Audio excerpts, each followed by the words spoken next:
What makes the case of Jennifer Pan unique among others in the true crime genre is the overabundance of raw footage freely available in the public domain. There is over 11 hours of material that not only recounts her entire life in meticulous detail, but gives us considerable insight into her psychopathological state.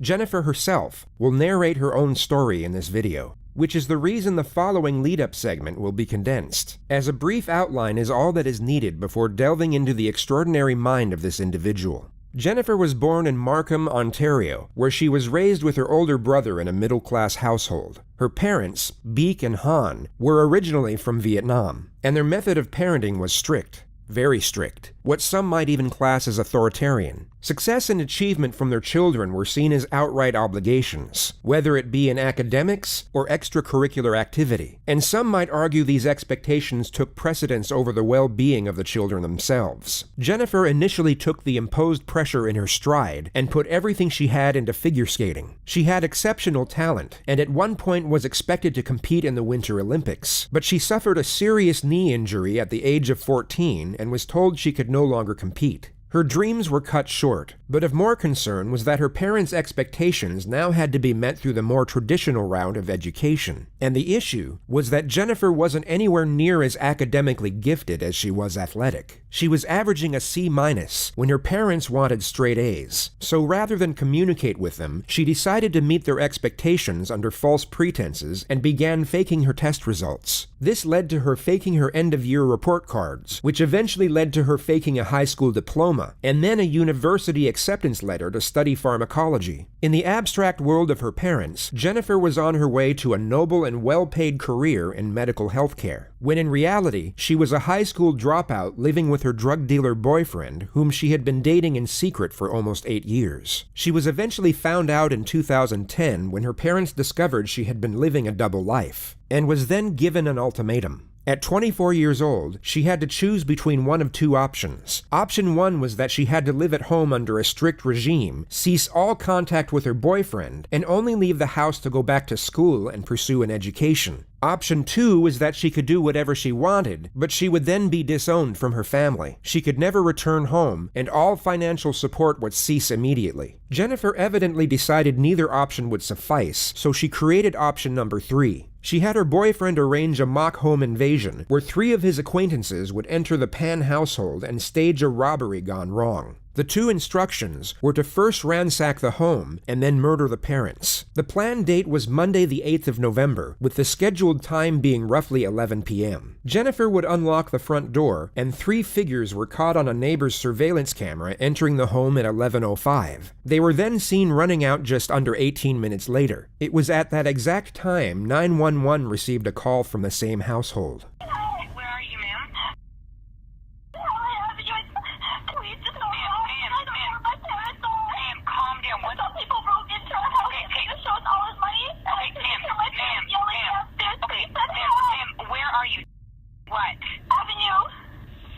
Avenue Road.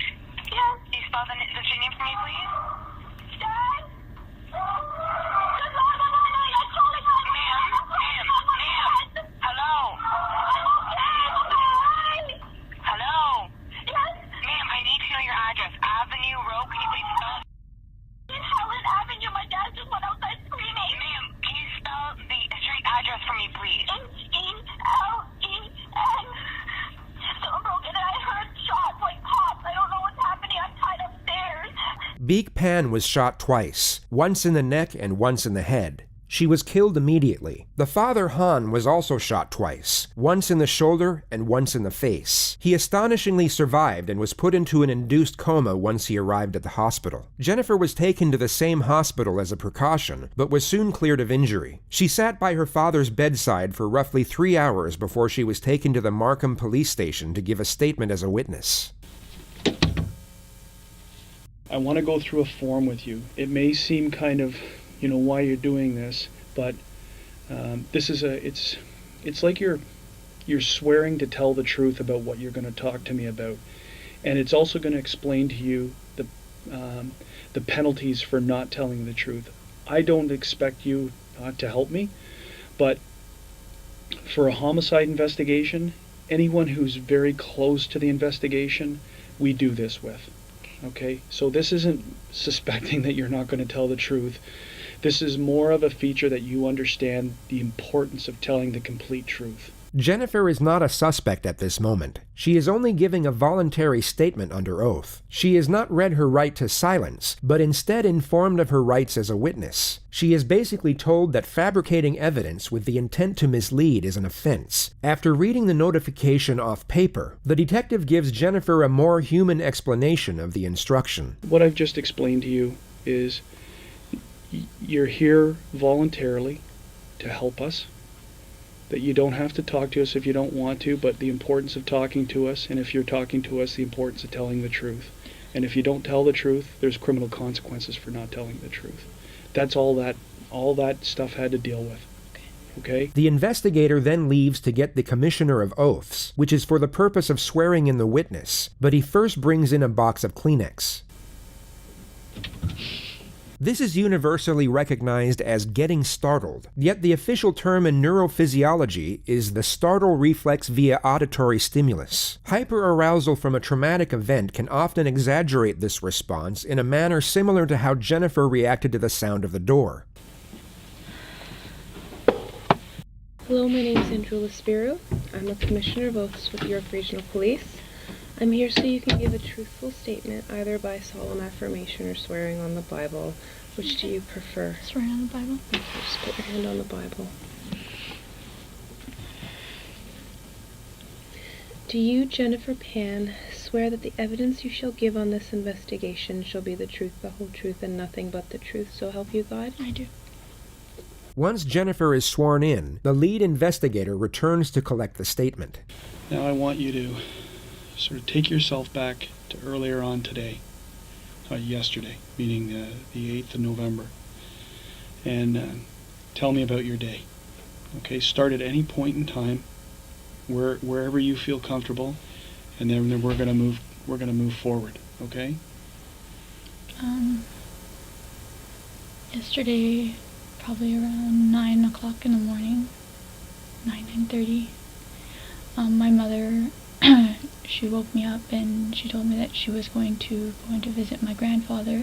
Throughout the day, Jennifer explains that she practiced piano, studied piano history, talked on the phone with her friends, and had dinner with her parents. Her mother left for line dancing at 8 p.m. and returned home at about 9:30, at which time Jennifer was alone in her room watching TV, ready to go to sleep. And then suddenly I just heard my mom calling for my dad to come down. And that's when I lowered the volume on my TV, and I could hear the voices weren't any voices I was very familiar with. And so I was scared and I couldn't move. I just sat in my room for a while. And then I thought I heard them all leave the top floor, and I peered out of my bedroom door. And a guy was there, and he came at me and had string in his hands and tied my arms back and said, "I have a gun behind your back.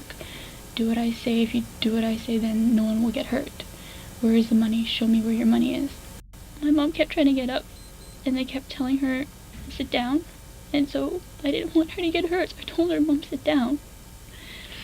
They were trying to find her wallet, but her English isn't good, so she kept saying purse. They kept pushing her down onto the chair. Okay. Take your time. Take your time. All this is very important, so take your time. Jennifer's nonverbal communication up to this point has made sense, and the reflection of her mother's last moments seems to push her over the edge. It could be assumed the detective still considers Jennifer a victim at this moment, but in the next moment, he will start becoming suspicious. They kept all the lights off on the main floor. The only time there was light was when they opened the fridge door to see if they could find where my mom's purse was.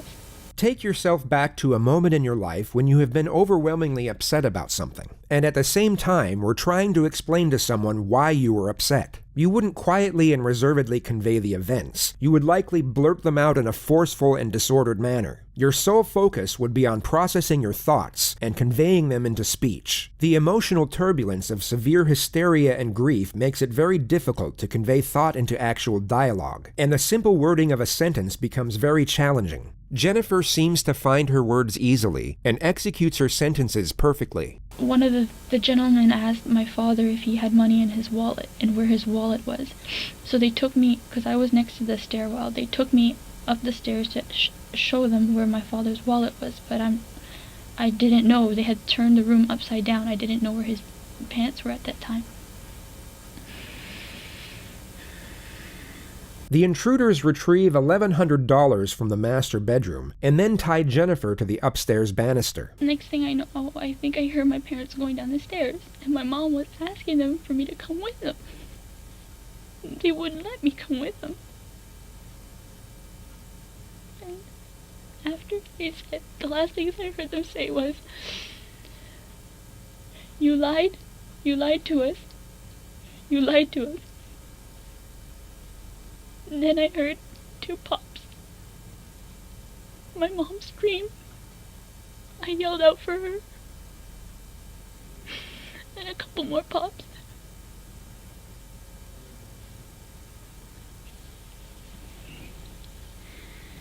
Take your time. Take your time.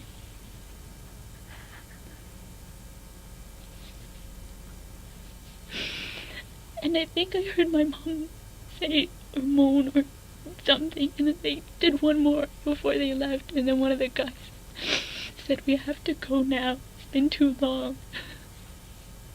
And then they ran out the door, and I think once they were out the door, I heard my dad go up the stairs, and at that point... Jennifer has clearly gotten her story straight beforehand, yet in the next moment appears to realize how unusual it is that she was able to make a phone call when her hands were tied behind her back to a banister. She hesitates, stutters, and even looks to the detective for approval twice before she quickly moves on. I had my phone on me, behind me, that I had hidden there that they didn't know about.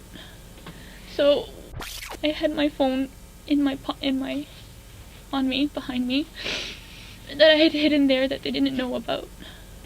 So when I thought that they had heard them all leave and my dad ran up the stairs, I whipped up the phone and I called 911. But I still hadn't heard anything from my mom, and all I could hear was my dad running on the street, just moaning and making sounds. The detective then breaks the event down into components and has Jennifer go through each moment in more detail. The first of which is the appearance of the intruders. Jennifer now describes the one who appeared to be in charge. The only thing I can remember was he had dreadlocks. He had dreadlocks. So can you describe his race to me? He was black. Was his head covered? Was his face covered? Do you remember anything about that? Just that his dreadlocks were kind of flopping all over the place. I couldn't really see his face, and they kept the lights dark as much as possible. Did he have a gun? Yes. Did you see the gun? I only saw the top part of the gun. What did it look like? It was black. Yeah. Do you know where the other guys involved in this are? I know one stayed with my parents downstairs. Okay. The other one, I'm not, at that point in time, I was more focused on him, he was seeing me and he was coming after me. So you're saying there's 3 for sure? Yes. That's all, you saw a total of 3 at one time, you saw 3 people Yes. together? Yes, when I went downstairs, I Okay. saw 3 shadows. She details the appearances of the other 2 assailants, whom she asserts were also black males. The detective then brings her back to the one in charge. Now the first guy who spoke to you, did he have any accent? Was None it that clear? I could make out. Was it clear English? English, Unbroken? unbroken. No accent? From the terms he used, I didn't get to pick up an accent, no. He used So- short phrases. He sounded Canadian. I would say, yes, he was born here. He was born here. She asserts that the second intruder didn't speak, while the third had a Caribbean accent. She then goes on to say she was taken downstairs for a brief moment and saw her parents under guard in the living room. Her father was asked where his wallet was, and he told them it was in the master bedroom. Jennifer was then taken back upstairs alone with two of the assailants to help them find it. They don't find the wallet, but instead retrieve a pile of cash from inside the nightstand. Jennifer was then tied to the upstairs banister and left alone as the intruders went back down. And the next thing I can hear are them telling my parents to move to the basement. Okay.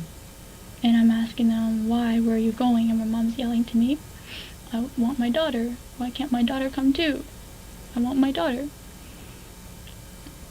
Jennifer then hears one of the intruders yell, "You lied to us." Who do you hear yelling, "You lied to us," or to that Number extent? 3. Number 3. I'm assuming it's to my father, because he was the one asking for the wallet. Now you hear this commotion downstairs. You said you heard 2 pops. And you heard who scream? Your mom. And what was she screaming? Do you remember? I couldn't make it out. It No? was kind of like a cry yell, so it was just, Okay. they had made the first round, or pop, and they had said, okay, that's enough. Let's go. Who said that? Whose voice is that? Number 1. Okay. And then I heard one more after that. And they were like, that's enough. Let's go. Okay. And again, that's number 1. Yes. So what do you hear next? After you hear the scrambling, they're gone. Because you're hearing no more. I gather that's how you assume they're gone, is because you don't hear it. Then you hear your dad. I reached for my phone at Okay. that point. And you call 911. Okay. When your father exits, you hear the door open.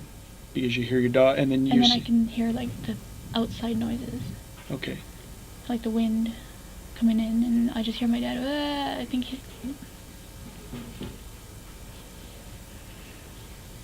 You think that he's sustained some kind of injury because he's not, you can't understand what he's saying. Okay. What about, can you hear your mom? Okay. Where does your dad go? Do you know where, you never see your dad again until when we're at the hospital. I think that's what you said, right? I saw him when he was on the gurney. Is there any reason to suspect, or anything that's happened in the recent weeks leading up, that would have you guys be a target of some type of incident like this? We live a straightforward, kind of almost routine life.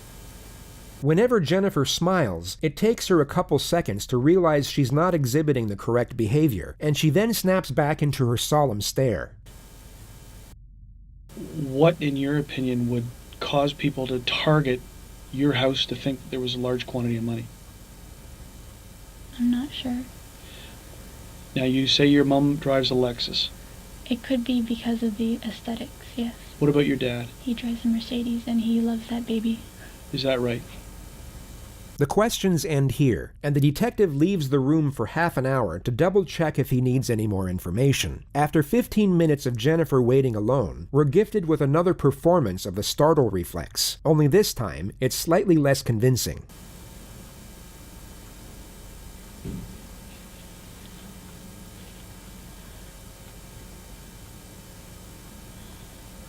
If investigators were certain of Jennifer's innocence, this would have been the first and last time she would have been questioned in such a manner. Police are extremely careful in how they involve victims in investigations as to not cause further unnecessary trauma. But on this particular occasion, it would come as no surprise that Jennifer's psychological well-being was of less concern. She was officially still a victim and witness, but unofficially a leading suspect. She was called back in to give another statement just 2 days later at 9 a.m. She was told the reason was to collect more details, but you'll notice that the line of questioning and the answers they attain have little to no use for anything outside of Jennifer's culpability. The actual reason for this second statement is to collect further information to use against her at a later stage. In this interview alone, they already start the process of cross-examination and start to catch her out in previous lies. Jennifer is still a witness at this moment, and the exchange is void of any direct confrontation. Yet she is still put under a modest amount of pressure, and the holes in her story start to become ever more apparent. Take that first interview that we had which was, hours after what had transpired, put it aside. It's almost like we've never spoken before, okay? So we're starting afresh. We're starting from new. That way you're not going to say, I think I already told him that. Don't worry about what you've already told me. Do you, Jennifer Penn, swear or declare that the evidence that you give in this investigation shall be the truth, the whole truth, and nothing but the truth, so help you God? Yes.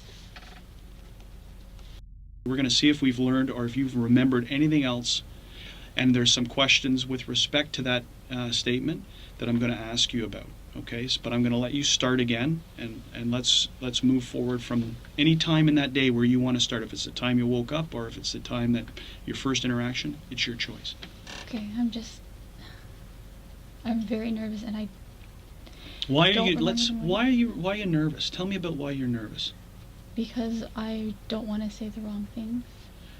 So Because that day was a lot, you're right. and I've been scattered, and so bits and pieces are here, and some pieces aren't here, and I'm just... So I want you to sit back in your chair. Okay, just sit back in your chair. Take a deep breath. Okay, close your eyes. Just follow my line. Just sit back in the chair for a second. Sit back, relax, is the best you can. Close your eyes and just breathe for a minute. Okay?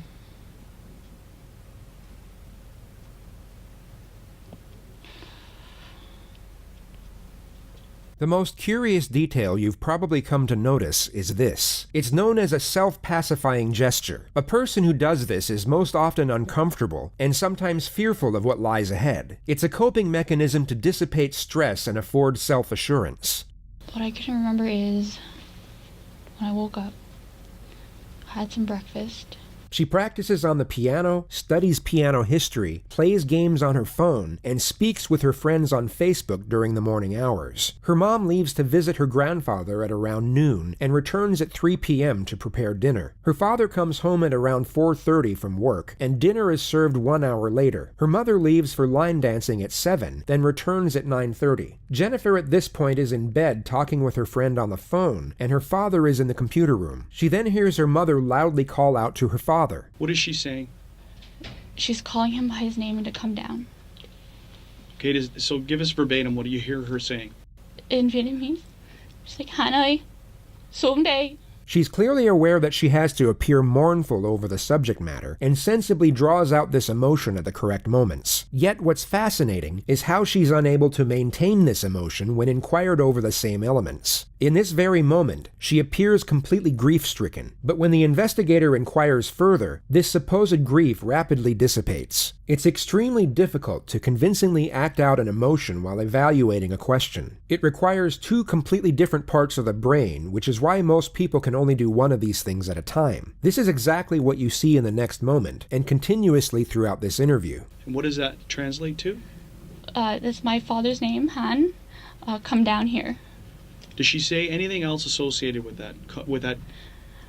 I can't hear clearly because, I was on the phone and the TV was on, Sure. but that's what I heard. Is she yelling? Or is it normal? It's a loud, she's not yelling, but it's a loud tone. Okay. She then hangs up the phone with her friend once she hears the commotion. As I'm hanging up the phone with him, I hear footsteps going up the stairs. Okay. But they're heavier footsteps than what is to be expected from my parents. Okay. Jennifer hears unfamiliar voices, so she opens her door to investigate. She has spoken for 2 minutes up to this point without being interrupted, and once again manages to build up her emotion to correlate with a supposedly terrifying event. Yet as soon as the detective interjects with a question, we once again see this emotion dissipate. I peered out, and there was a person in what would have been my brother's room. And where's your brother's room located? Just a little bit down I could see from my doorway to his doorway, just Okay. a little bit down the hall. Okay. The first intruder then robs Jennifer at gunpoint before taking her to the ground floor, where she then sees her parents sitting next to each other. From where I was standing, my father was sitting on the right, and my mother was sitting on the left, Sitting where? on our couch. Sitting on the couch. Are they looking out towards you? No, their backs are towards me. Okay. And you're now on the ground level? Are you on the floor?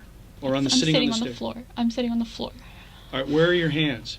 They had tied my hands, So let's as go. I said. Let's go back up to the stairs. Remember we said Her emotional display in seeing her parents in distress gradually faded after each interjection, but you'll now see it completely cease altogether once she realizes that she made her first mistake. Everything she had said up to this point correlated with her initial statement, but she had just forgot to mention that she was first tied up before being taken downstairs, and only brought it up when reminded by the detective. take the other statement and whatever we've said before. No, I said it earlier. She didn't say she was tied up earlier. She completely forgot to mention it and seems to be trying to convince the detective otherwise. It's a moment of slight panic, which becomes far more pronounced when you compare it to her supposed grief-stricken recollection 5 seconds earlier. The detective doesn't challenge this, as it can be used against her at a much later stage, and the main objective at this point is to collect as much conflicting information as possible. Okay, then we must let's get back to that area. I think you might have touched on it. We went back into the description. So where do you get your hands tied, and where does the string come from?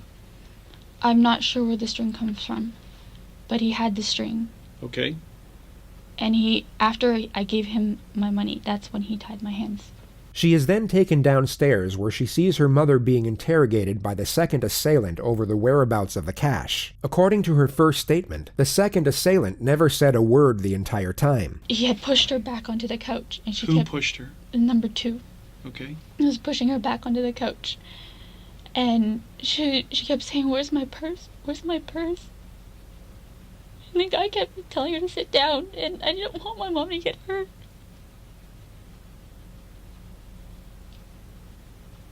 How many times does she get up and get pushed back down?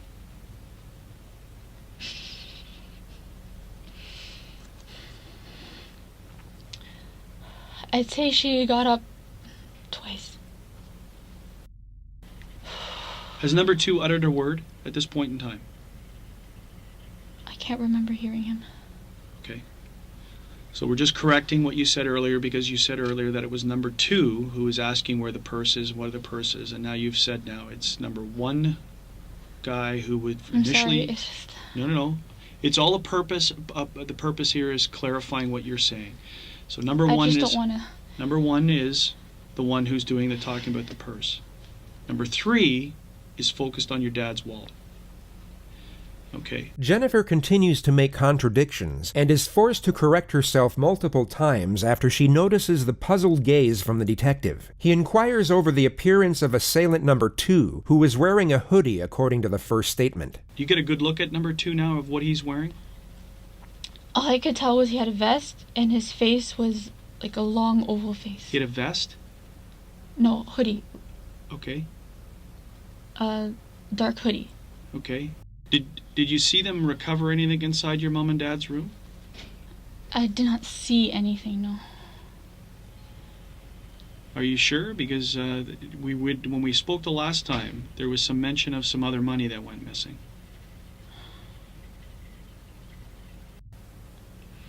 I believe when they were looking for my father's wallet, they had opened the drawer. And it was in an envelope. What drawer would that have been in? If you're at the doorway where I was standing on the left side, the bedside table. Whose side of the bed is it? That's my mother's side of the bed. Okay. More than likely a total coincidence, yet she almost appears to be praying that she gave the correct response. Fortunately for her, she was correct on this occasion. And approximately how much money? I'm not sure how much she took out for our trip, but I can only estimate about a few $100s. Few hundred, because at the time, the last time you told me, you were pretty adamant about $1,100. So I'm curious to know how you came up with that number.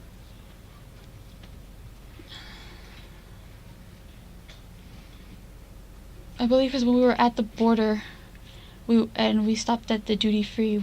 My mother was deciding whether to use her U.S. currency or her U.S. currency or her Canadian currency. So it was at that time you remember hearing $1,100, and is that the inference you're saying? Is that because you're pretty solid saying that it was $1,100 that went missing, that was taken, and that you saw it when we spoke. And who took it? Who took possession of the money? I'm sorry. It's all right. The detective lets the contradiction slide once more. Jennifer is then brought to the moment where the intruders had just left and she is tied to the upstairs banister. Let's come back to now. You're being taken to the banister in the I'm upper. sorry, I don't Don't remember. apologize, okay? I'm going to try and ask you questions to try and clarify points, okay? If you don't remember, you don't remember. Okay, so there's no apologizing. The only reason you would apologize to me is if you've lied to me. No. Okay, No, it's so I just then in this case, then don't apologize to me. It's okay. Okay, I'm going to ask you questions to clarify points. Okay. You're now bound to the railing. Can you show me, can you stand up and turn around and tell me, just show on the camera, how your hands are bound? And how you are against the railing. You don't have to sit down. I just need to see how you were. just tell you. The only reason that I'm trying to, I need to do this is that I'm also going to ask you is that so take this back take it out of a traumatizing event, which it is, and put yourself into a more clinical position, because I want to see how you could physically get your phone out of your waistband. We're obviously going to need to know that. It's very important. So traumatize away, now put yourself into just a state of, I need to mechanically show how I can get access to my phone. Okay, because that's obviously very relevant. We know you made the phone call, but questions are going to obviously raise is that if my hands are bound and I'm against the railing, how do I talk to a 911 operator? Okay, so clinically, this is now a clinical demonstration. Just stand up, focus in on how you did it.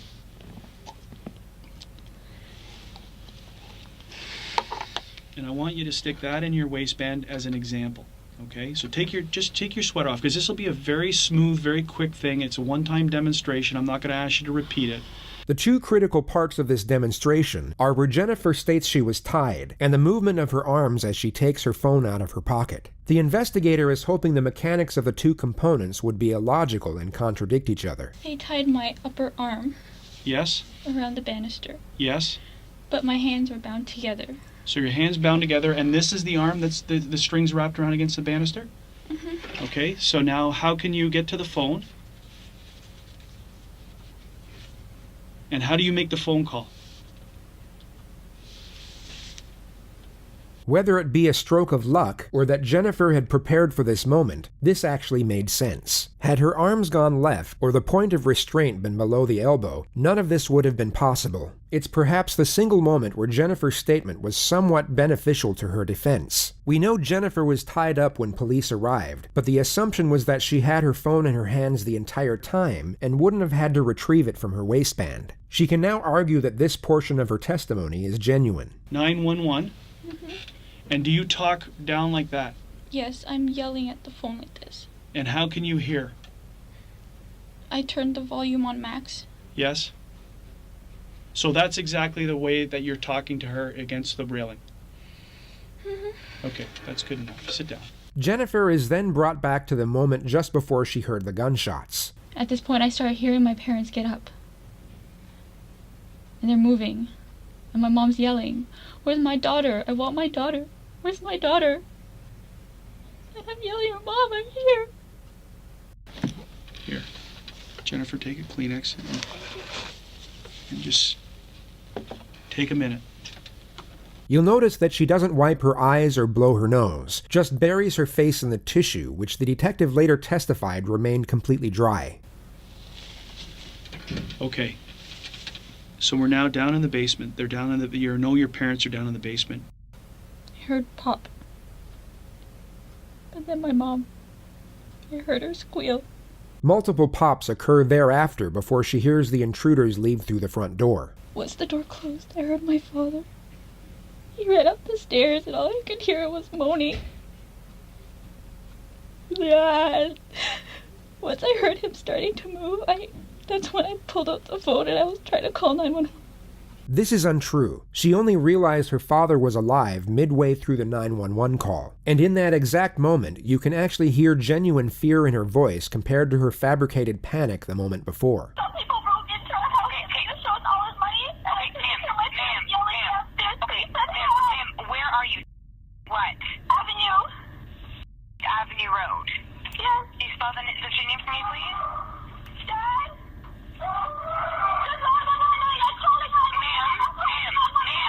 The final part of this statement is collecting information to set up the main strategy for Jennifer's interrogation that will take place 10 days later. They go through Jennifer's past and gather intel to lay the foundation for what's known as the how and why solution, which will be explained in further detail at a later stage. What I want to do now is I want to go into your past, okay? And start talking about things that have been going on with you. The detective now morphs into a therapist, and what's fascinating is how Jennifer doesn't once question the new line of inquisition. Many argue that it was the first time Jennifer was even asked about such matters, giving reason for her willingness to open up. This may have been the first time in her life she was able to process her frustrations and vent to someone who appeared to care. The first topic is her parents, and the expectations and pressures she was under to succeed, which led to her faking her grades and then her college degree as to not be a disappointment. How did you feel about that? How did you feel about having to lie to your parents? I felt guilty, but every time I tried to bring it up, there was just so much expectation. Did you have any resentment towards them for this? I chose what I chose, but in the end I chose my family. She just referred to the ultimatum she was given by her father, the choice to live at home and go back to school, or be completely cut off by her parents and live with her boyfriend. Information gathering on Jennifer's past goes on for roughly 2 hours and 20 minutes. The detective then ends the exchange by putting her under some pressure. It's not a direct confrontation, but it's by far the most uncomfortable position she's been in up to this point. The detective subtly switches back to the home invasion and how the intruders were able to gain access without breaking in. Like you didn't hear a doorbell, you didn't hear a door knock, you didn't hear a door kicked in, you didn't. I was watching TV on the phone. I don't know how. Yeah, I know. We went over that back and forth. We don't know how. So somehow they got into your house by getting through your mom down on the lower level, right? Because she's the only one who's down there. She was the only one down there. So it's very confusing. Generally, random events are not, in most cases, random. There's a rhyme or reason why they've come to your house. But from what you've told me inside the house, the only thing that you hear them saying to you is they're looking for money. They're not looking for a specific quantity of money? No. So you're telling me that you had no involvement in what happened, meaning not saying how the outcome came, but you had no involvement in any type of illegal activity that would have drawn you or the attention of you to have bad people come to your house looking for large sums of money. You're not involved in this any which way. Because the question obviously stands, Jennifer, is you're upstairs and they're downstairs. No. Right? So it's a natural concern why would they leave you alone? Why would they not do the same to you?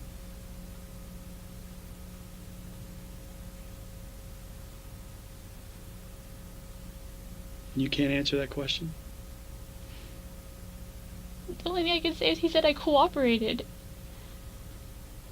But I asked him to take me. The number with one my guy? mom. The number one guy said you cooperated. Okay. Who's to say this whole thing isn't a lie? That what you're telling me is a lie? Because if you are lying, it's the most cold-blooded thing that I've ever faced in my life.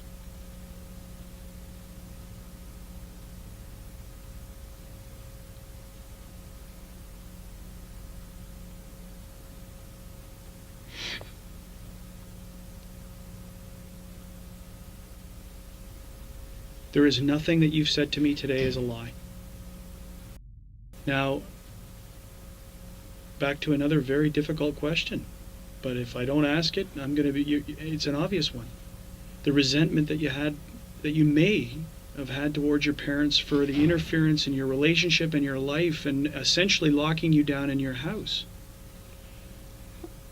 At the end of the day, I love my parents and I chose to be with them. And if I wanted to, I could have just left, but I didn't. I wanted to stay with them and take care of them. So this wasn't some evil plot that you thought up to... Oh my God, no. No interaction, no belief, you didn't have anything to do with this thing at all, whatsoever. No. You don't engage in illegal activity? No. Because you know that it will be a very easy thing to discredit you on, right? We're in the process of trying to add credibility to what you tell us, and that's through the process of asking people and doing whatever. Through that same process, it will be very easy to find the flaws in what you've said, which again then turns the focus back to you. Okay? It's a natural progress. It's a natural thing that investigators do. We eliminate people, or we draw our attention to them. It's a natural thing. It's not brain surgery. Okay? The detective leaves the room for 20 minutes to allow Jennifer to stew in her own thoughts before they end the statement. He comes back to add one last bit of psychological pressure that he carefully disguises as reassurance. Jennifer will leave terrified, but still believe the police are on her side. Okay, we're done, essentially. How are you feeling? Sorry, you really scared me.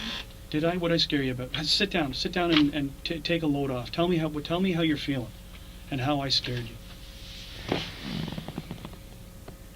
I don't want you walking away from here thinking I'm evil. I want you to walking around from here thinking that this guy is helping investigate my mom's murder and he's going to turn over every stone possible to make sure that we catch the people who do that. That's what I want you feeling. So I don't want you walking away from here thinking that I scared you or I'm a bad man. Sometimes we have to ask very, very difficult questions, but it's my job. Okay? You're our only link. You're it. Until your dad regains his back and being able to be spoken to, right now you're our only link to this case. Her father had bullet fragments lodged in his face that doctors couldn't remove, and a shattered neck bone. At the time of this interview, the consensus was that if he did regain consciousness, he would be useless as a witness due to irreversible brain damage. So we may rely on you heavily until we can speak to your father. Okay? So don't be afraid. If you've told the truth, the last thing you should be afraid of is anything. If you've told the truth and you've been truthful through this whole process, then you're helping. You're doing your part. Okay? And don't be afraid of me. I'm just afraid because, I know everything is just all pointing negatively right now, and I don't understand why. I feel that, the way you're speaking to me, it's kind of like, I know you said that you had to say those things, but it's here, and I've already said it to the special victims yesterday, but there's ideas in my head. Yeah. And I'm afraid to say it out loud. But ideas about speculation of what happened, how it happened. Unfortunately, at times some of us have to point the finger, seem like we're pointing the finger, and it really is just to provoke you to see what you're going to do, how you're going to respond. Okay? So it's only a question, and it's been answered, and if you've been truthful, okay, you have nothing to fear. Absolutely nothing. Okay? Police kept Jennifer under close observation from this point forward. A surveillance detail was assigned to track her every movement, and she was even monitored at her mother's funeral 3 days later. According to reports, she was emotionless the majority of the time, only showing what appeared to be feigned grief at certain moments. She never shed a single tear, and kept her eyes to the floor or completely shut for the entirety of the service. Jennifer's father had in fact awoken from his induced coma the day prior, and miraculously seemed to remember everything from the night of the incident. He would give an official statement in secret on November 16th, and multiple parts of his story contradicted what Jennifer had told police. The most significant significant detail was that she was never tied up, but instead walking around freely and talking with the intruders as if they were friends. He actually spoke with Jennifer over the phone, but was informed by investigators to act amnesic and not to confront her, only to ask her if she thought her ex-boyfriend was behind it. She stated that she was almost certain he wasn't. The only issue with Hahn's statement was that he had suffered minor brain damage from the gunshot, which could be used by a defense team to refute his testimony in court, or even get it thrown out altogether. Furthermore, it was essentially his word against Jennifer's, and their turbulent relationship would also work greatly in the defense's favor. York Regional Police knew they needed a confession for the best possible chance at securing a conviction, so they assigned their most experienced investigator to conduct Jennifer's interrogation. She was called back into the Markham Police Station on the 22nd of November at 2:30 p.m., a week and a half after the incident took place. So just for the record, it is the 22nd of November 2010. We're at the 5 District Station in the town of Markham. My computer right now says 2:39 in the afternoon. Okay. Just for the record, my name is Detective William Gates. You can just call me Bill here today. And what do you like to be called? Jen, Jennifer. Jen? Yep. What do you prefer, Jen or Jennifer? Doesn't know. Either or? Okay. So Jen, you're aware that the audio tape and everything's on. It's the same as last time. Okay. You've been here on 2 other occasions, I understand. On the 9th of November, and I believe again on the 11th of November. Is that correct? Okay. And do you know why we're here today? Just to discuss stuff. Yeah, regarding what? The,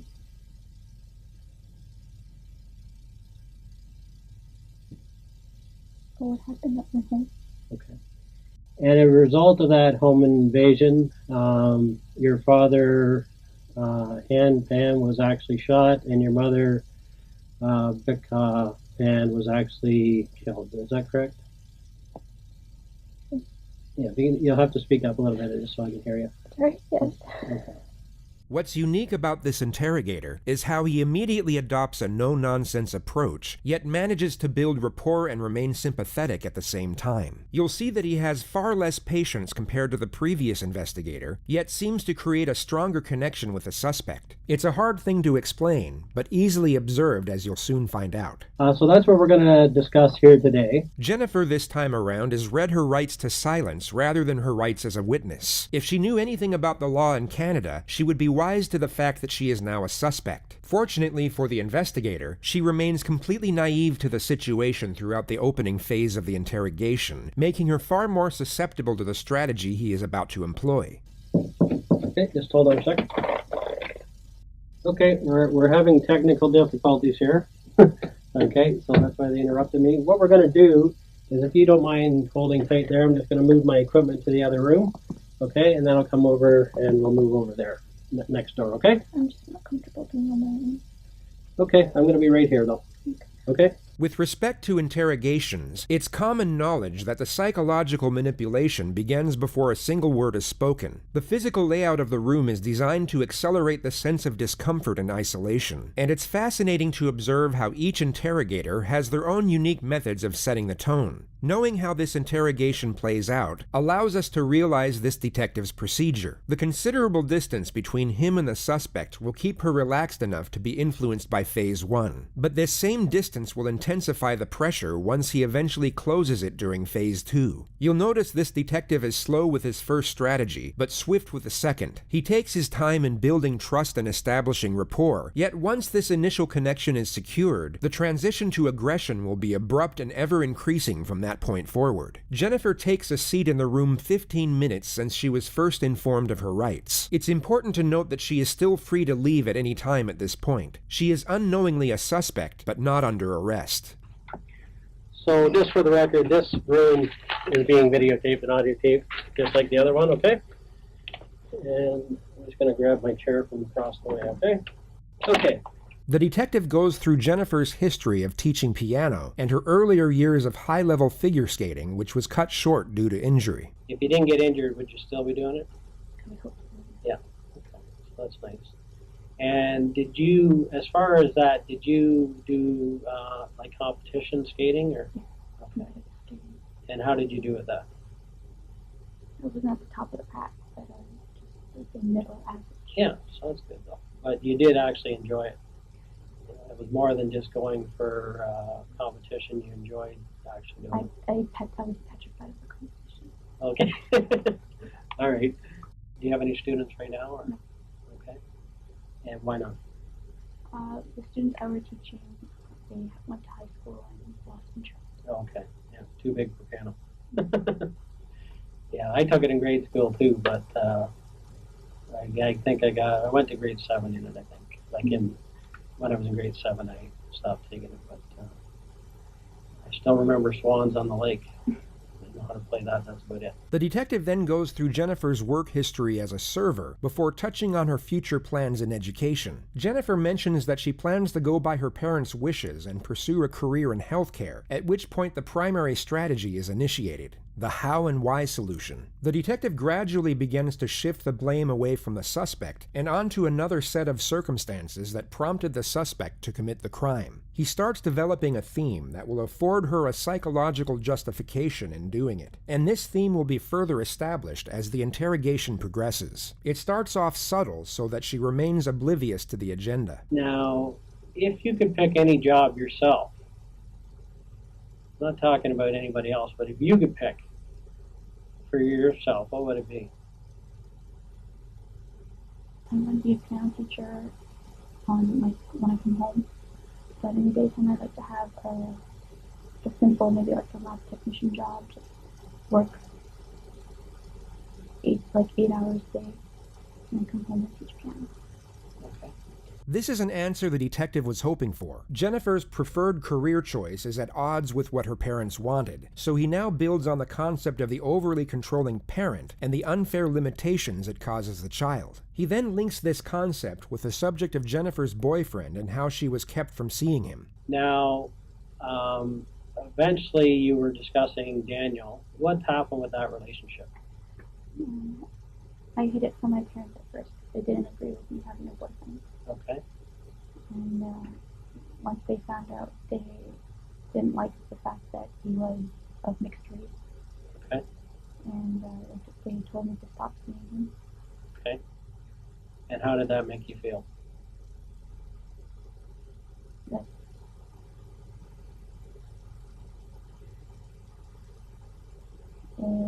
he was the person who just filled an empty void for me. So it felt that a part of me was missing. When you broke up, you felt the part was missing? Is that what you're saying? When they first told me to stop seeing him, stop talking to him, I felt like a part of me was missing, and I fell into a little bit of depression. Okay. How did they find out? One day when my mother came to pick me up, she saw me with him. He had dropped me off. Okay. Dropped you off. At Pacific Mall, and my mother was coming to pick me up from Pacific Mall. Okay. And somehow they saw each other, I guess? Oh, my mother saw me hugging, kissing goodbye. Okay. That gave it away. What happened next then? I tried to bring him home. My mother at first was like, bring him home, let us meet him. And when I brought him home, they automatically didn't like him for some reason. Okay. And that's when they told me to stop seeing him. Okay. So you were told to stop seeing him. So what happened then? At first, I stopped for a while. But like I said, I just felt really empty, and I felt just depression, and Okay. I started talking to him again. Jennifer then goes on to explain in further detail how she carried on the relationship in secret and how it became more and more of a struggle hiding it from her parents. Now, how has Daniel taken it when your parents said that you couldn't see him anymore? How did he take it? He was hurt. Yeah. And how did you feel? Also hurt.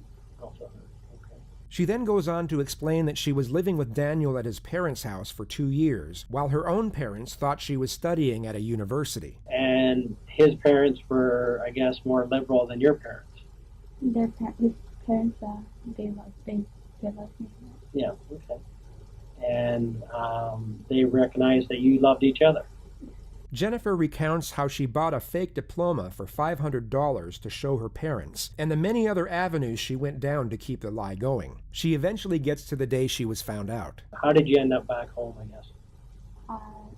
They called up my friend, who I said I was staying with, in the middle of the night, and she was groggy and forgot what day it was, and so she's like, "Isn't she home?" And I wasn't home. Okay. She messed up. I don't blame her, but No. Okay. Jennifer then goes on to explain the ultimatum she was given and the restrictive measures that were put in place so that she wouldn't be able to see her boyfriend. So how has that felt, being under those guidelines for the last 18 months? it was okay. It wasn't the best feeling in the world because, I just felt a little trapped. Okay. But it's what I chose to be with my family. Okay. And so you made a choice between what? Living out on my own with Daniel and staying home with my parents. Did you feel you really had a choice or not? There was no choice because family always comes first. Okay. And where do you get that from? Where do you get that belief? Mm-hmm. Okay. So family's number one? Yes. The detective then brings up Jennifer's earlier assertion of being depressed and then affiliates it with the restrictive measures she was living under. Did you ever feel that they expected too much of you? How so? Comparisons to other people. Okay. So who would they compare you to? Like classmates, clubmates, cousins. Okay. And so some of them have been successful recently? Okay. And what did they say to you? Wish you could have been that person. Okay. So that's pretty hard, right? Hard to take for you? What I've heard all my life.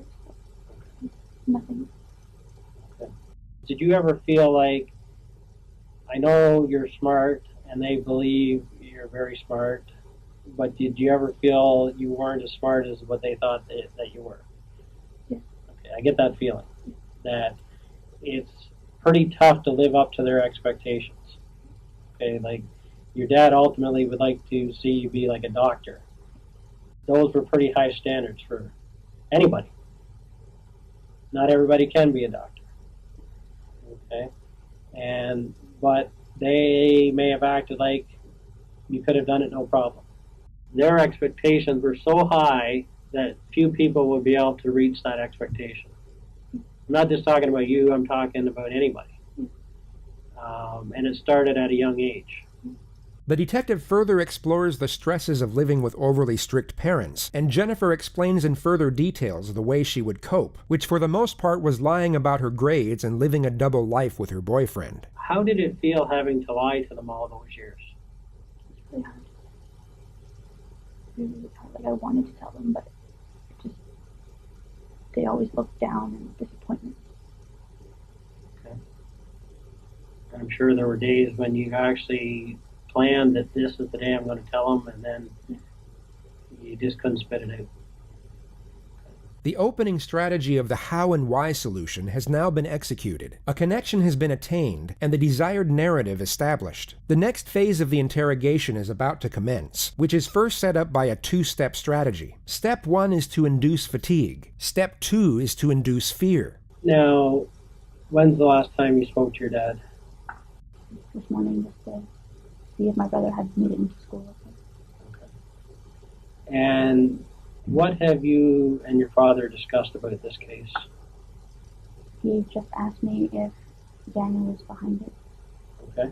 And I told him I don't know 100%, but I don't think he did. Okay. Why would he ask that?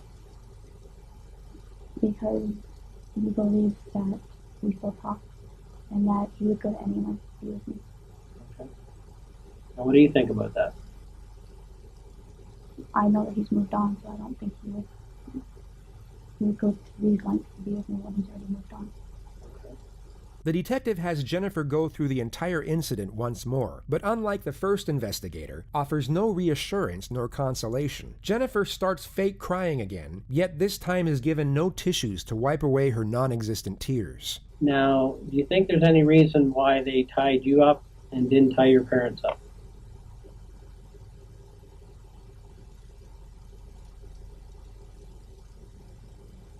I don't know.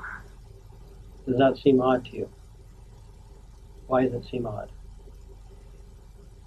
Because I was away, up here separated from them the whole time. And does it make sense that they would leave a witness behind? If they were going to kill somebody? Does that make sense? I guess Just thinking about it. Would it make sense for somebody that was going to kill somebody to leave a witness behind that could describe them? Does that make common sense for killers? it's not. What do you think? Mm-hmm. Do you think that was a mistake they made then? I don't know. They kept saying that they're running out of time, and it just. It doesn't take a long time to kill someone, though, does it? I know. I don't know. Jennifer's dramatics intensify as the discussion of the home invasion continues. She's trying to give off the nonverbal cue that she wants to move past the incident. The detective doesn't respond, but continues to go over the different stages of the night in more detail. He jumps from the beginning to the end to the middle, back to the end, and then back to the beginning again. None of this is for the purpose of information gathering. He is inducing mental fatigue as to diminish Jennifer's critical thinking. This is often done before a direct confrontation, as it can diminish the suspect's ability to consider the long-term consequences of a decision. Jennifer will get stressed and tired, not because she is traumatized by the event being recited, but because it's exhausting keeping up such an act when it's not genuine, and this performance eventually starts to dwindle and becomes gradually less convincing. How did the conversation end with Ed? I heard my mother calling for my father. Okay. And then what? Have to go through this again. Okay. When you went to bed, was your mom home yet? She'd just gotten home, and I went down. I told Ed I'd be right back, and I went down. I said hi to her, and I went back up to my room. Okay. Were you injured at all during the whole process? Not really. Okay. Not really anything? No. Okay. Step 2 of the confrontation setup will now commence. The detective employs what is known as the futility technique. He will tell Jennifer that he has an abundance of resources at his disposal, and even fabricate much of what he asserts. He's indirectly telling the suspect it is useless to resist due to the overwhelming evidence against her. Now, the reason why I'm here today, okay, is that I'm an expert, okay, in what we call truth verification. I talk to thousands of people, okay, and I basically know when somebody's not being straightforward with me, okay. I can tell by the language they use, how they answer the questions, their body language, how they treat the question, that something's wrong here, okay, this doesn't make sense. The detective then gives Jennifer an 8-minute narrative on police tactics and forensic technology, some of which is embellished, but for the most part true. He then asserts that police are able to use infrared satellite imagery to see the occupants inside a household. This is entirely false. And basically, if people are moving around in a house, it's like an x-ray, okay? And basically we're able to tell, you know, are those movements, are those actions, that number of people consistent with the story that we've been told? Are the people in the positions that the witnesses are telling us they were in? Or are they different? Okay, and if they're different, why are they different is what our question becomes, right? And so at the end of the day, okay, there's so many resources available to me that at the end of the day, I'm going to know if a person's telling me the truth or not.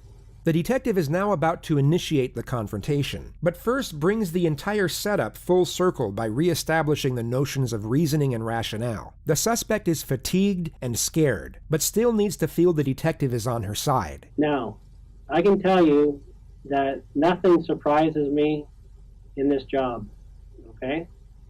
I am well aware that anybody on this earth is capable of making a mistake, okay? I don't care who they are. I don't care if they're a priest. I don't care if they're a school teacher. I don't care what the situation is. Given a certain set of circumstances, everyone has the capability, Jennifer, of making a mistake, doing the wrong thing, okay? The key, though, when I talk to people is when they made a mistake, okay, that's one thing, right? The key is to not keep making the same mistake and to get that information out and get it off their chest, okay? You understand what I'm saying? So at the end of the day, from this case, and I can tell you I've spent literally a week on this case, going over information after information, accessing all the sources, speaking to every other expert on the case. And at this point, Jennifer, I know that you've not been truthful with the police, okay? You've not told us everything that you know, purposely. You've spent a considerable amount of time in the last 7 years telling half-truths. And I can understand why, okay? You've had a tough life. What's happened to you, to me, equates to abuse. And all the stresses that you've had and forced to lie, I can understand why you did it, okay? But you're in another situation here where you're under another tremendous amount of stress. And it doesn't feel good inside, does it? It breaks down the person that you are. Because at the end of the day, you're a good person. I know that. You've got a good heart. In this case, though, you've made mistakes, okay? And you're involved in this. I know that, okay? There's no question about it. The only question right now is, are you going to keep making mistakes? Are you going to go on the route that you've gone on over the years and try to pretend that things happen that never happened? Okay, are you going to not face reality here? We know that you're involved. We've done our homework, okay? We have to resolve that now, here today. I need to know from you what really happened. And I know why this has happened. You have spent your whole life trying to live up to expectations that you can't meet, okay? And that stress the hell out of you. You're a 24-year-old woman being treated like a 15-year-old, okay? You've never done anything that terrible in your life, but you're being treated like you have. You're not being treated like the adult that you are. Yes, you made some mistakes, big deal. You're not the first person that has gone out and not told their parents that they're dating a guy, because in your culture they don't accept it. I understand that. I've talked to people in here that have kept that secret for their whole life from their parents. Okay, so that's not abnormal, but that puts a lot of stress on you, right? That's not easy for you, is it? No. Now, what we need to get down to here today, Jen, is what really happened. You need to tell me what went on, because you know who was in that house that night. You do, Jen. There's no question about that, okay? While remaining empathetic and understanding, the detective still needs to keep Jennifer's confidence low. He watches for denials and stops them immediately. Letting the suspect deny her guilt will only increase confidence and morale. This needs to be stripped away as much as possible, as early as possible. There's no question about it, okay? The focus is kept from the magnitude of the crime and concentrated on the justifications of why someone would commit it. Yes, their intentions might have been good, but they're not realistic. They're not, Dan, were they? Jen? Their expectations weren't realistic, were they? You couldn't live up to them, could you? You tried to. Right? Am I right? And finally you had to bite back, right? You had no other choice. You felt like you had no other options. This is Canada. We're in the 21st century here. You cannot take everything out of a person. You can have expectations for your kids, but you can't expect them to do everything the way you want it. It doesn't feel good to have secrets, does it? No. You have to let me know what happened here, okay? Okay, but you were involved, right? That's the part we need, okay? We need to hear that from you because we know you were. The detective appears to be getting nowhere, so he now lowers the gauge of admission. A confession to a lesser offense is far easier to attain, but once it is attained, can be used to build on the more damnatory elements of the case. You'll also notice that he uses broad terms that infer guilt, yet don't directly accuse Jennifer of murder. You knew before that night that this was going to happen. I'm going to make that easy on you. That's a true statement, right? You knew before that night that they were coming. Right?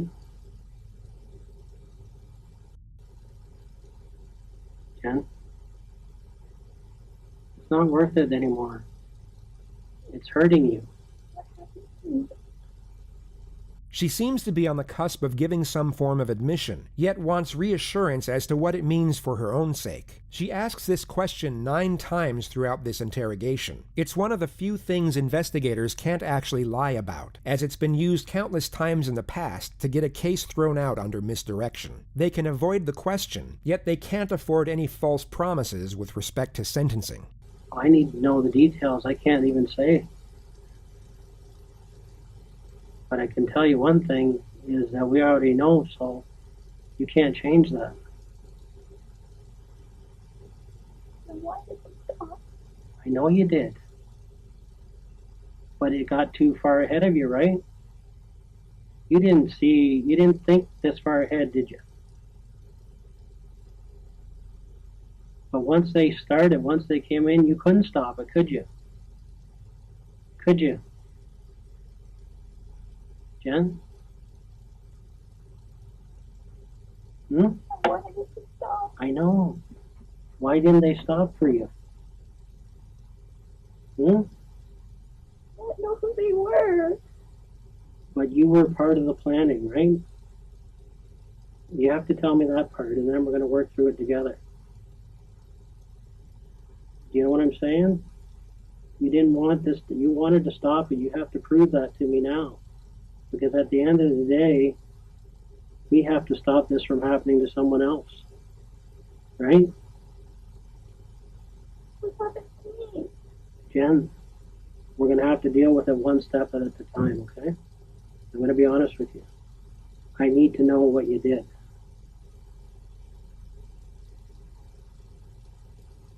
And then you and I are going to work through this together. Because the most important part of this whole thing is that we do the right thing for your mom. Right? I am her voice right now. I'm working for your mom. That's my job. And I have to get to the bottom of this for your mom. Appealing to compassion isn't necessarily uncommon when the crime is first-degree murder, yet it can send a mixed message when a justification for the crime was a focus point early on. The detective takes his chance with it, which at first appears to work. Jennifer initially responds in a poignant manner, but you'll soon come to notice that her empathy, alongside her concern, is solely focused on herself. But we got to start. But what happened to me? Well, I don't know at this point. Okay, because I don't know what you're going to tell me other than that you were involved, but I need to hear it. What this all was a last-ditch effort to live your own life, to be your own person, to make your own decisions. Look at all your friends. Look at all the people around you. Does anyone else have a curfew for 9 o'clock at 24 years of age? You had no choice here, Jen, I know that. And anybody else in your situation would have done the exact same thing. The only thing different is I would say that they'd have done it a lot earlier. They would have looked for a way out. When did you first start planning this?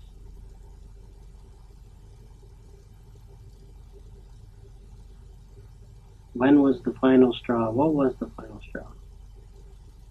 So that's what this is all about. Do you want to be a good person here?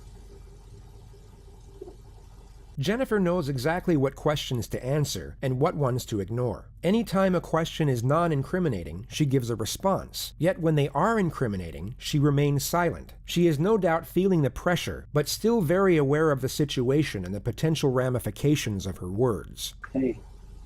And you know when a good person makes a mistake, they have to face that mistake, right? Right? What do you think should happen? I don't know. You're going to prove to people that you know what the right thing to do is. That's what is going to happen. That's what your mom wants right now. She's watching us here. She's wondering, is Jen going to make the right decision here? Is Jen, after all of this, going to come out on top doing the right thing? I'm here for you, Jen. I'm here for your mom.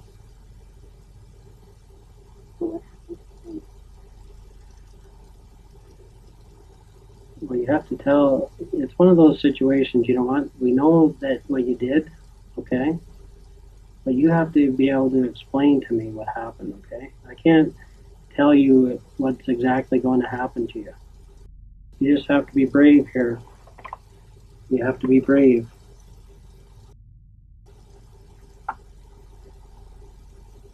"3 hours, 20 minutes, and 26 seconds. The exact amount of time it took for Jennifer to display genuine emotion. The investigator would later testify this was the first moment the suspect was being authentic. He allows her to fixate on whatever thought brought this on, and remains completely silent for just under 2 minutes.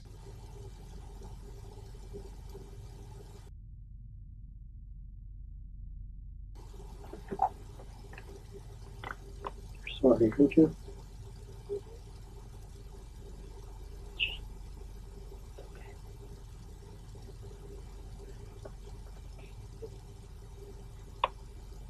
They were supposed to take you?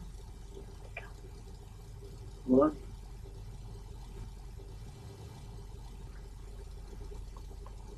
So they were supposed to take the whole family out? No, just me. What went wrong? The detective now has one foot in the door. It's not an outright confession, but Jennifer has now admitted to planning the home invasion all along. And although she asserts that she was the intended target while her parents were meant to be spared, the information she has now given is enough to place her under arrest. Jennifer is no longer going home after this interview. The detective now presses for more information on the amended storyline. It's essentially step one of day one all over again, but from a more powerful position. He knows she is still lying, and now locks her into as many lies as possible within the new narrative.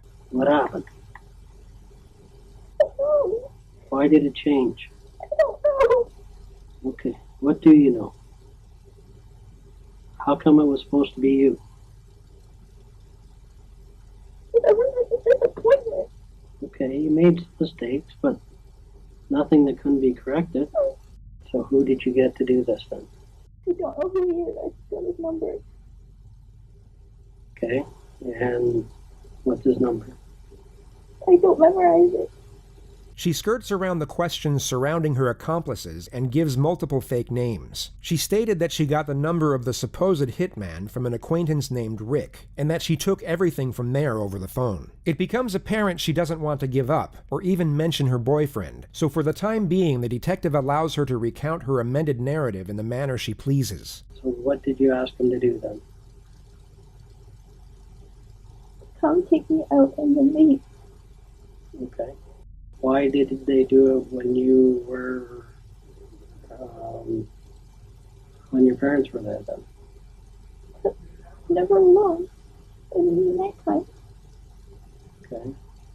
So that meeting you had with Rick, you told him what you wanted? No, I just said that I wanted, if he knew anybody who could take care of something that I needed. And he said what? Here's the number. Did he have the number with him that day? Yes. Okay. What did he say he would do? He was just like, let me take care of it. Let me do me. So he does come into the house, and you're the obvious only young girl there, right? Yes. Okay. When he came to your room, Yes.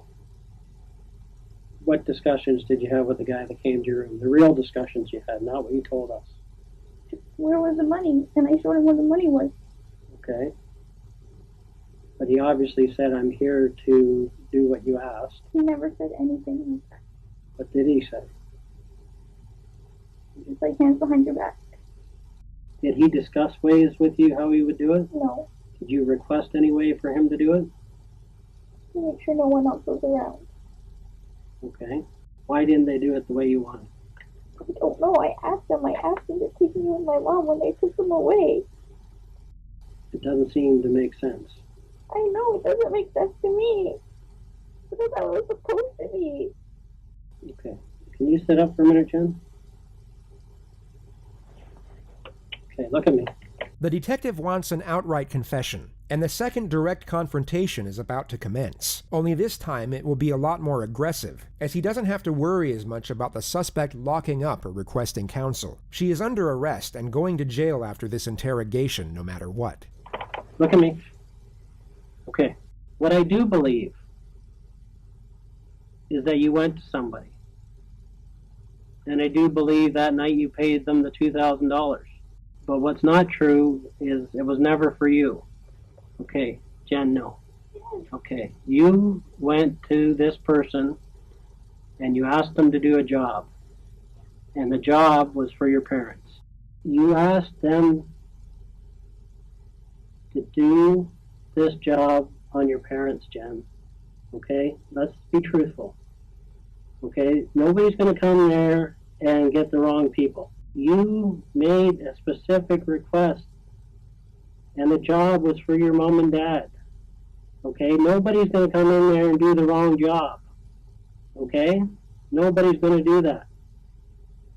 They came, you paid, and they did what they were supposed to do. And the plan was for your parents. Me. Okay, Jen, you have to be honest about it. This is the only thing that's in contention here. Okay, you made the mistake. Okay, everybody understands. Everybody in this police department feels sorry for you. I can tell you that right now. Okay, because they've seen what you're going through. It's so obvious.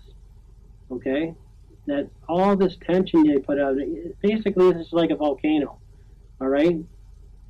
And at one point, it was just too much, and you erupted, okay? And you made a bad decision, okay? And once you hired this guy, there was no turning back. Now, in the original story, you said that you hid your cell phone, okay?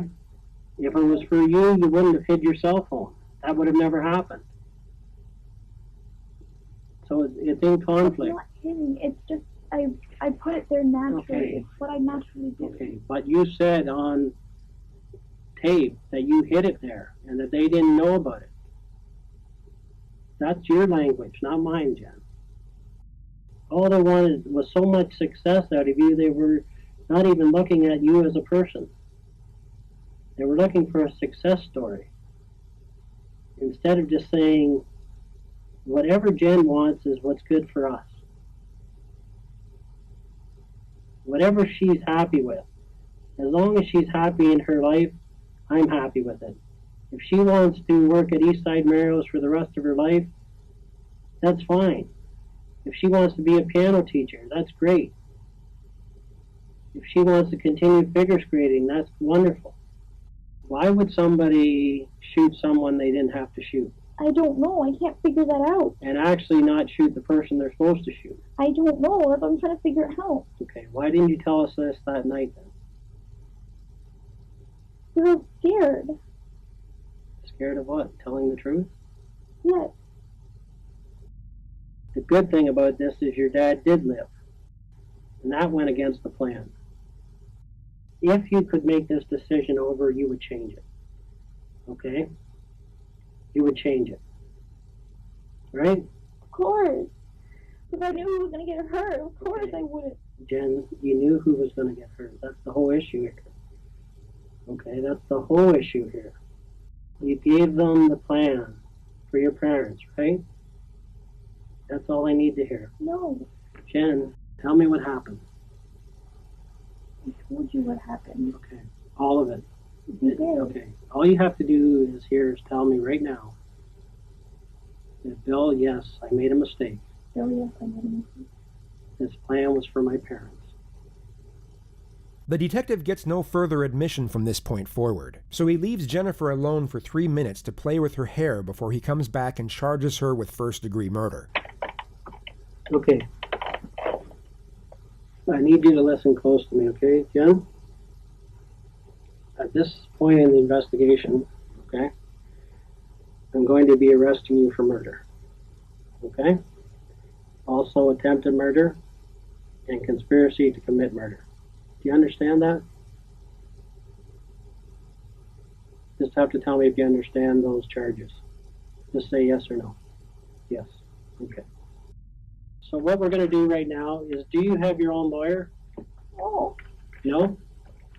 Okay. Do you have a lawyer you would like to speak to that you know of? No. Okay. Would you like to speak to duty counsel? I just want to talk to someone who can help me understand. Okay, so who would that be? I don't know.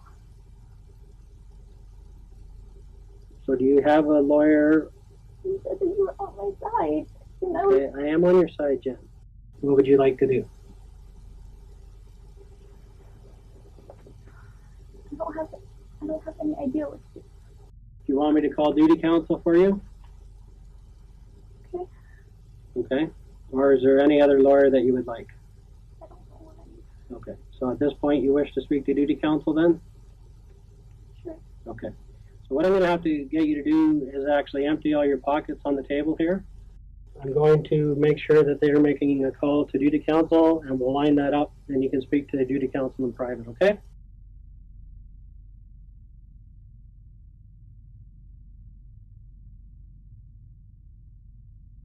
We've made a call to duty counsel, and we're just waiting for them to call back, okay? Need a drink of water or anything? What's that? I do have to go and speak to these officers, but I'll come back and speak to you, okay? But we got to take care of the lawyers, okay? That's the priority right now, okay? The next time Jennifer would see this detective would be when he testified at her trial. It began on the 14th of March, 2014, and Jennifer pled not guilty to all charges. Her interrogation tape was one of the more damning pieces of evidence put forward by the prosecution. Yet the most damning were the 116 text messages between her and her boyfriend in the 6 hours leading up to the murder. They thought using burner phones to communicate would cover their tracks, yet forensics were able to uncover the entire discussion just 1 month after the incident. They spoke in detail about how the crime would be carried out, and it was enough to convict them both, as well as each of the intruders who were linked to the crime via DNA evidence and witness testimony. They were all found guilty of first-degree murder and given a life sentence without the possibility of parole for 25 years. Jennifer Pan is now 34 years of age. She is currently serving her sentence at the Grand Valley Institution for Women in Kitchener, Ontario. She will be first eligible for parole in November of 2035.